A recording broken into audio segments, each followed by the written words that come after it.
Hello friends, मैं सौरभ शुक्ला आपके अपने YouTube channel ultra GK study में स्वागत करता हूं। दोस्तों, हमारी धरती कैसी बनी, चलिए आपको आज से तकरीबन 5 बिलियन ईयर्स पहले ले चलते हैं।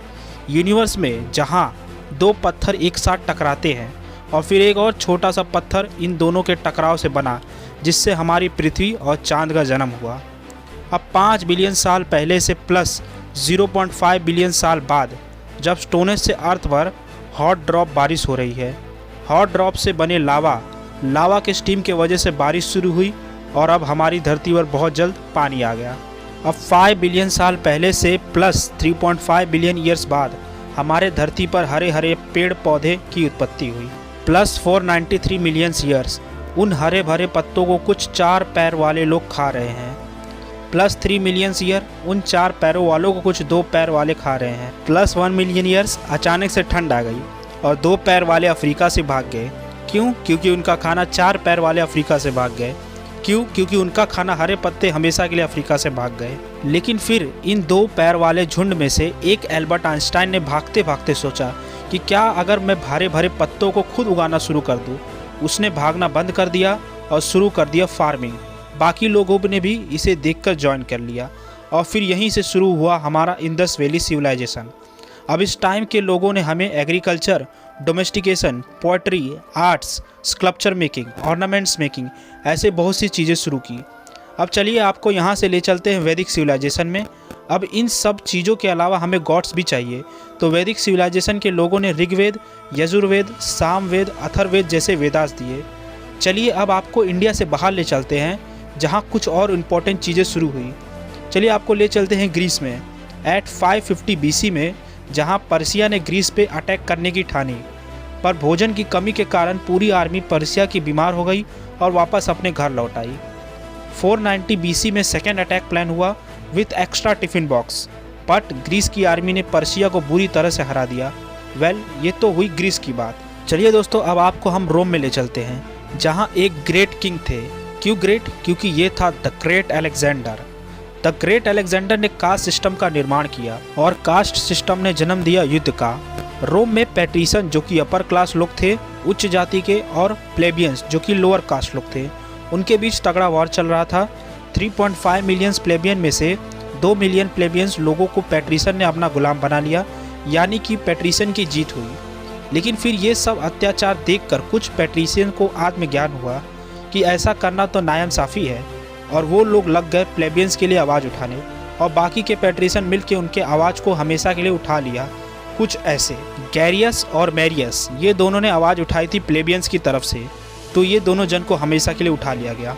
पर अगस्तियस ने अपने आप को बचाया और साथ ही साथ प्लेबियंस को भी बचाया और पैट्रिशियन को बुलाया और पूछा कि तुम्हें क्या चाहिए। पैट्रिशियन ने कहा entertainment in the form of war. Augustus ने इनके लिए ग्लैडिएटर गेम रख दिया और यहीं से शुरू हुई ग्लैडिएटर गेम की शुरुआत, और इस गेम के चलते रोम ग्लैडिएटर गेम के लिए फेमस हुआ। पैट्रिशियन का मनोरंजन हो गया और प्लेबियंस की जान भी बच गई, और वक्त के साथ साथ रोम और भी ज़्यादा इस खेल को आगे बढ़ाते गया और यहाँ पे हमारा रोम का इतिहास ख़त्म होता है। तो चलिए अब आपको हम ले चलते हैं चाइना में। हिस्ट्री की बुक में इसका शुरुआत हुआ था चीन डायनेस्टी की फॉल से। चीन डायनेस्टी वही है जिन्होंने सारे लोकल रूलर्स को क्रश करके एक स्ट्रॉन्ग सेंट्रल गवर्नमेंट बनाई थी, पर लगातार हो रहे किसानों के आंदोलन से सरकार और डायनेस्टी दोनों गिर गई। उसके बाद बारी आई हैन डायनेस्टी की, जहां ऊटी नाम के पावरफुल रूलर ने चाइना के इतिहास को ही बदल कर रख दिया, क्योंकि उन्होंने बनाया था सिल्क रूट फॉर ट्रेड, जो अच्छा खासा फैला हुआ था। New techniques of building bridges and mountain roads, sea faring, method of harnessing horses और बुद्धिज़्म। नहीं, ऊटी ने बुद्धिज़्म को नहीं बनाया था, बट उनके रूलिंग टाइम में बुद्धिज़्म इंडिया से चाइना तक पहुंचा था, जो आगे चल के चाइना से कोरिया तक फैला और फिर कोरिया से जापान में। और जापान ने भारत से सिर्फ बुद्धिज़्म ही नहीं लिया, बल्कि हिंदुज़्म और जैनिज़्म जैसे रिलीजन को भी अपनाया, और बदले में हमें मिला क्रिश्चियनिटी, इस्लाम और जुडिज़्म। कमिंग बैक टू चाइना, तो वहाँ पे एकदम से सिविल वॉर होने लगा, जिसके चलते हैन डायनेस्टी भी गिर गई। और उसके बाद क्या हुआ चाइना का और उनके वासियों का, वो हमारे स्कूल के इतिहास के पन्नों में दर्ज नहीं है। तो चलिए दोस्तों, अब हम आपको फिर से ले चलते हैं इंडिया में, जहाँ पर मौर्यन एम्पायर ने व्यापार में बढ़ोतरी की और फिर गुप्ता एम्पायर के आक्रमण से मौर्यन एम्पायर का खात्मा हो गया। चोला और चेरा डायनेस्टी ने साउथ इंडिया में इंडियन हेरिटेज को बढ़ाया, तो वहीं शुंगा एम्पायर ने मथुरा के धर्मों को पूरे दुनिया में फैलाया। फिर खिलजी एम्पायर ने, मेरी गलती, वो तो इतिहास में एक काला कलंकी है। फिर आते हैं मुगल एम्पायर, जिन्होंने ताजमहल और रेड फोर्ट को बांधा, और मराठा एम्पायर ने स्वराज्य का झंडा गाड़ा।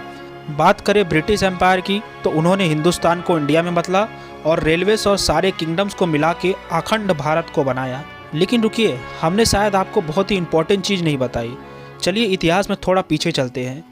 अरे हाँ, ब्रिटिशर इंडिया में आए थे तब शुरू हुई वर्ल्ड वॉर 1 विश्व युद्ध। बट इसकी शुरुआत कहाँ से और कैसे हुई? तो दोस्तों 1910 में फ्रांस अपनी ज़मीन वापस चाहता था, पर जर्मनी उसे नहीं देना चाहता था।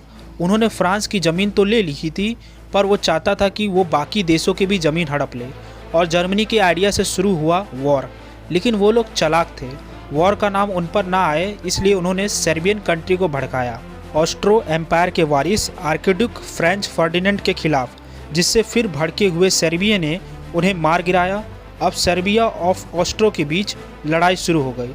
पर जब एक दोस्त मुश्किल में हो और दूसरा दोस्त मदद के लिए ना आए तो वो कहाँ की दोस्ती। बस फिर वैसे ही हुआ। जर्मन और ऑस्ट्रियन दोनों दोस्त थे, तो जर्मनी ने सपोर्ट किया ऑस्ट्रियन का, और फिर क्या, लड़ाई और वॉर चलता रहा।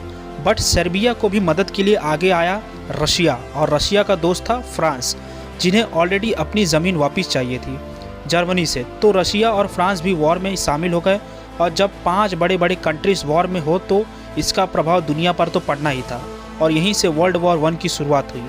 सभी लोग लड़ाई में शामिल हो गए क्योंकि पूरी दुनिया की इकोनॉमी पर इसका असर पड़ रहा था। खाना ख़त्म हो गया, पैसे ख़त्म हो गए, और ऑलमोस्ट सारी यंगस्टर की जानें भी चली गई। इन शॉर्ट बताएं तो कोई भी ये वॉर जीत नहीं रहा था और किसी का फ़ायदा भी नहीं हो रहा था। तो अब ज़रूरी था शांति के लिए आगे बढ़ना। तो सबसे पहले रशिया शांति के लिए आगे बढ़ा, और रशिया ने सरेंडर कर लिया और शांति की मांग की। तो रशिया खुश हो गया क्योंकि उसने शांति कर लिया, और बाकी कंट्री भी रशिया को देखकर शांति के मार्ग को चुन लिए, और सभी ने सरेंडर कर लिया। और जर्मनी ने साइन किया ट्रीटी ऑफ वर्सेटाइल, जहां पर 3 कंडीशन थी। Number 1, reduce its military and cut down air forces completely. Number 2, accept the war guilty and never think to conquer any country in future. Number 3, pay the bill of the war. और तब यहाँ पे world war 1 ख़त्म हुआ। और उसके बाद दुनिया में पैदा हुआ एक बच्चा जिसका नाम था mister Adolf Hitler. Actually Adolf Hitler को ट्रीटी ऑफ वर्सेटाइल पसंद नहीं आई, और वो बन गया बागी द रेबल। उसने मिलिट्री एयरक्राफ्ट उड़ाए। इन 1938 वो ऑस्ट्रिया गया और उसको हराया, और फिर गया सुदरलैंड कंट्री, और अब सुदरलैंड कंट्री जर्मनी है। इन द ईयर 1939 जर्मनी की आर्मी पोलैंड जा घुसी और बोली इट्स वॉर टाइम। और फिर क्या, इटली के साथ साथ 25 कंट्रीज ने युद्ध में भाग लिया, और शुरू हुआ वर्ल्ड वॉर 2। और फिर क्या, वहीं सारी कंट्रीज के इकोनॉमी पे असर पड़ा। खाने को खाना नहीं, पैसे नहीं, सब खत्म। इस युद्ध में 70 से 80 मिलियन पीपल्स की जान गई, जो कि दुनिया की 3% आबादी थी। अमेरिका ने हिरोशिमा और नागासाकी ऊपर परमाणु बम गिराया, और जिसके वजह से जापान ने सरेंडर कर दिया, और बाकी कंट्री भी इससे प्रेरणा लेकर उन्होंने भी सरेंडर कर लिया। और फिर क्या, यहाँ पे हमारा वर्ल्ड वॉर 2 ख़त्म होता है 1945 में, और यहाँ भी किसी का भी फ़ायदा नहीं हुआ, या फिर शायद हुआ था, यस, इंडिया का। ग्रेट ब्रिटेन यानी कि ब्रिटिश सरकार वर्ल्ड वॉर 2 को जीतने में बिजी हो गए, और उन लोगों ने इंडिया से अपनी आधी सेना वापस बुला ली, और उसके चलते इंडियंस को मौका मिल गया बची कुची ब्रिटिश आर्मी से निपटने का और उनको निपटाने का। और फिर क्या, अपना भारत आज़ाद हो गया। और क्या, और बस यहाँ पर हमारा हिस्ट्री, हमारा इतिहास ख़त्म हो गया। और सबसे मज़े की बात बताओ तो आपको पता भी नहीं चला कि आखिर ये सब कब हो गया, है कि नहीं। तो दोस्तों, आपको हमारा ये वीडियो पसंद आया हो तो इस वीडियो को लाइक करना, ज़्यादा से ज़्यादा शेयर करना, और ऐसे ही नॉलेजेबल वीडियोस के लिए हमारे चैनल अल्ट्रा जीके स्टडी को सब्सक्राइब करना। मिलते हैं ऐसे ही नॉलेजेबल वीडियोस के साथ। तब तक के लिए वीडियो के अंत तक बने रहने के लिए आप सभी का दिल से धन्यवाद।